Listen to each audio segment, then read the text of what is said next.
Bom dia, turma, beleza? Professor Edson na área. Turma, serei professor de vocês da disciplina Noções de Direito e Legislação. Nós vamos aprender um pouco sobre o que é o direito, nós vamos aprender um pouco como o direito é importante para a área de formação de vocês, certo?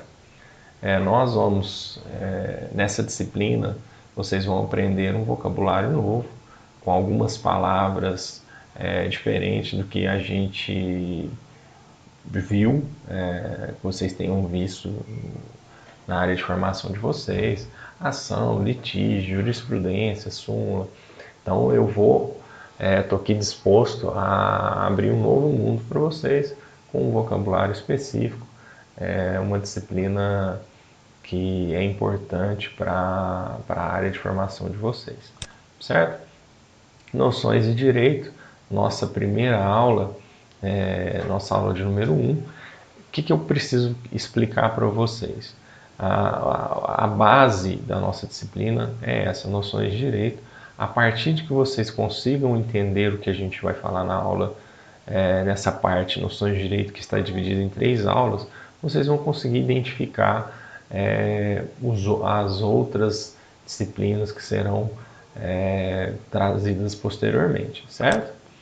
Pessoal, a primeira coisa que nós precisamos entender é a origem da palavra direito.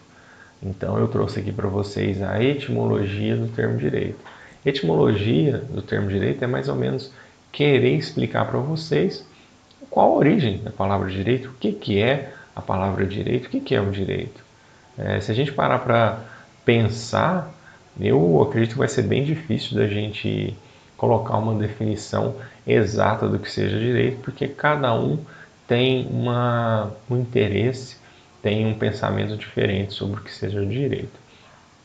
Diante dessa dificuldade de conceituar, eu vou utilizar a definição ou as definições do professor André Franco Montoro, e ele destaca 5 sentidos fundamentais para o termo direito.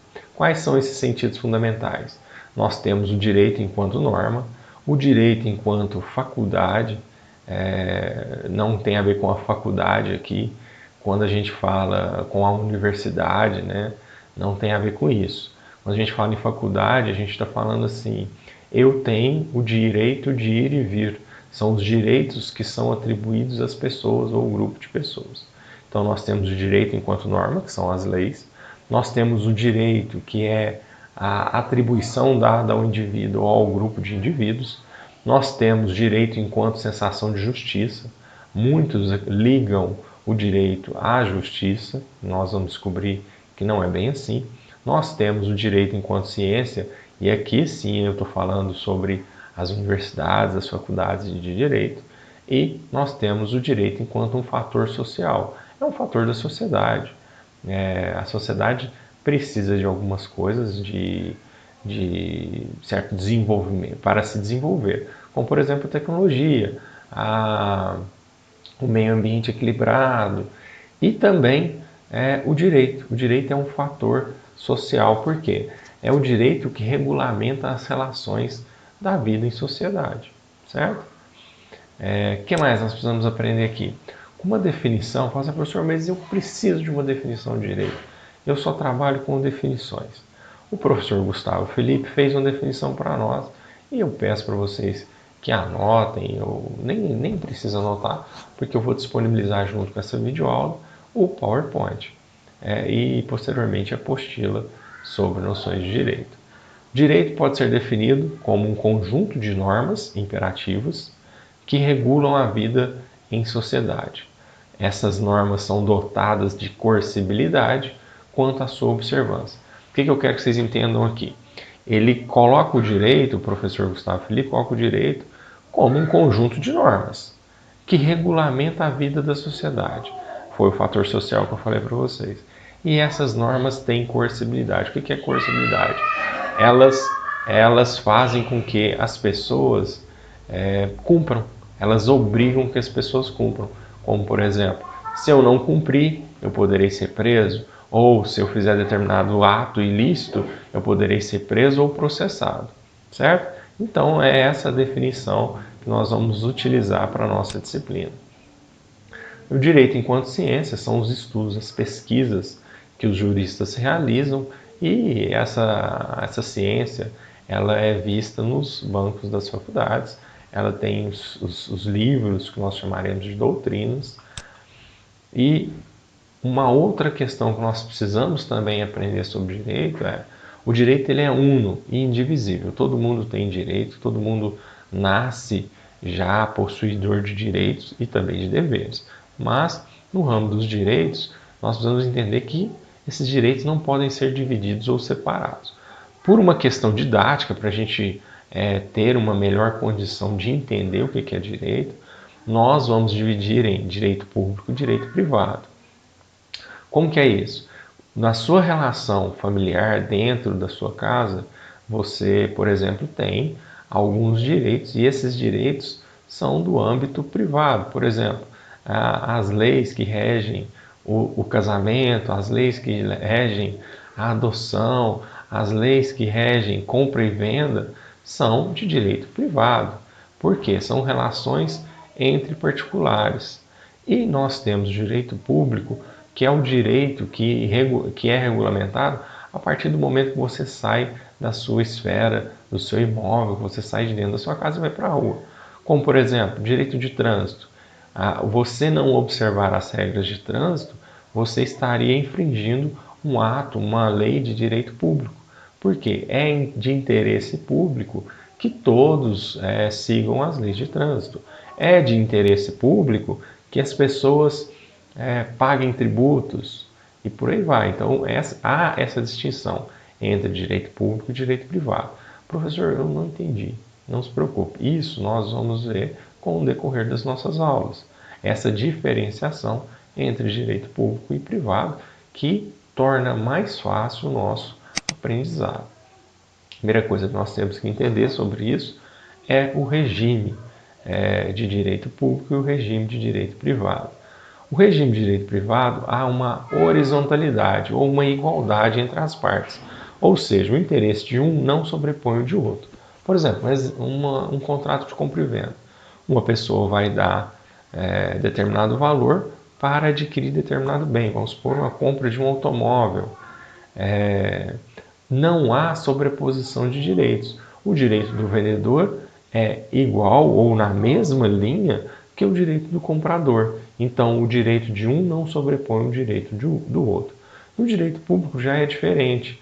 Há uma verticalidade ou uma unilateralidade. Como o direito público versa sobre os interesses do público, de toda a coletividade, esses interesses sempre sobrepõem aos interesses particulares. Como, professor, me dá um exemplo disso.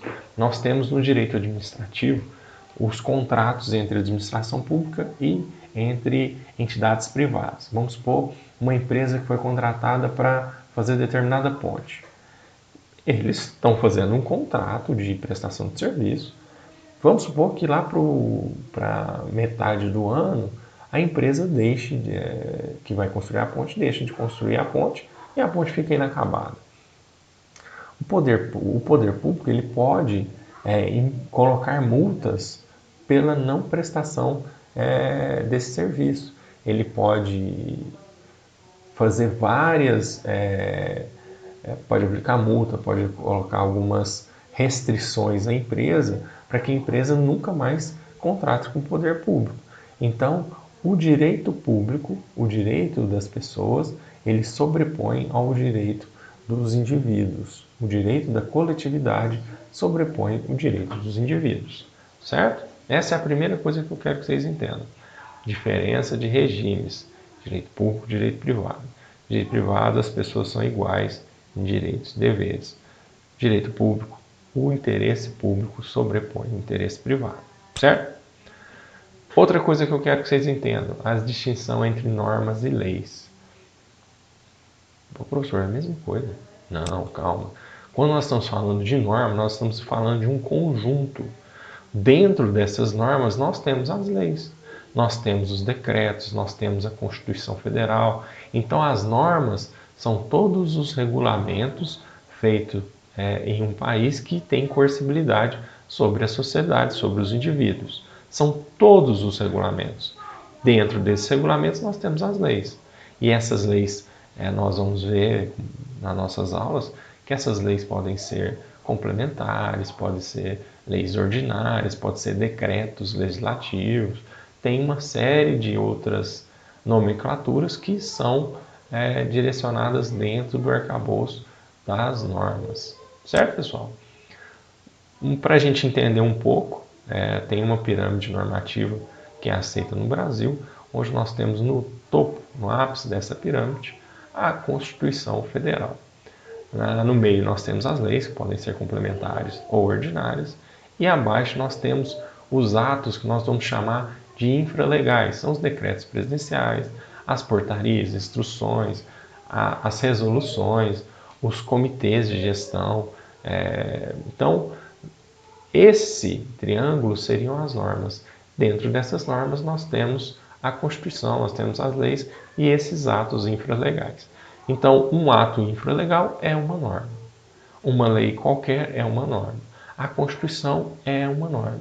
É a nossa norma primária, básica, basilar no direito brasileiro. Certo? Pessoal, até aqui está indo bem? O que vocês precisam entender agora? Essas normas, elas podem ser de ordem pública. Elas obrigam que o público faça ou deixe de fazer alguma coisa. Como, por exemplo, o artigo 121 do Código Penal, que explica.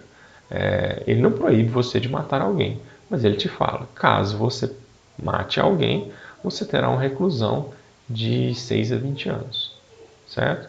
Dependendo das condições de majorante ou minorante da pena. Nós temos também normas, sem ser de ordem pública, que ordenam, além das normas que ordenam, nós temos as normas dispositivas, supletivas, as normas que explicam, que dão uma possibilidade de você agir dessa ou daquela forma. Como, por exemplo, o artigo 1511 do Código Civil, que estabelece que o casamento é uma comunhão plena de vida, com base na igualdade e no direito. Então, o casamento é isso, mas como que os cônjuges vão lidar com o casamento propriamente dito, aí é responsabilidade de cada um. Então, ele só dispôs, só explicou o que para o direito brasileiro significa casamento, certo? Outras coisas que eu preciso que vocês entendam sobre as normas são as suas características. As normas, elas são imperativas, ou seja, todas as normas impõem um dever. Eu não estou falando sobre as leis, estou falando sobre as normas. Elas são imperativas, elas têm uma atributividade, toda norma confere direitos ou deveres a alguém. Toda norma tem uma coerção, ou seja, tem uma força para que seja cumprida. E caso você não cumpra essa norma, toda norma tem uma sanção, ou a pena pelo descumprimento da norma. Certo, pessoal? E essa norma, ela é advinda só as leis podem ser obrigadas entre as pessoas? Não. Alguns costumes também são utilizados como fontes do direito. Nós temos costumes conforme a lei, nós temos costumes além da lei e nós temos costumes contrários à lei, certo? Então, um costume conforme a lei seria o costume em que a lei estabelece a própria obrigatoriedade, como por exemplo, na CLT fala que o pagamento deve ser feito, o pagamento do salário deve ser feito no 5º dia útil do mês subsequente onde foi prestado o serviço, certo? Certo.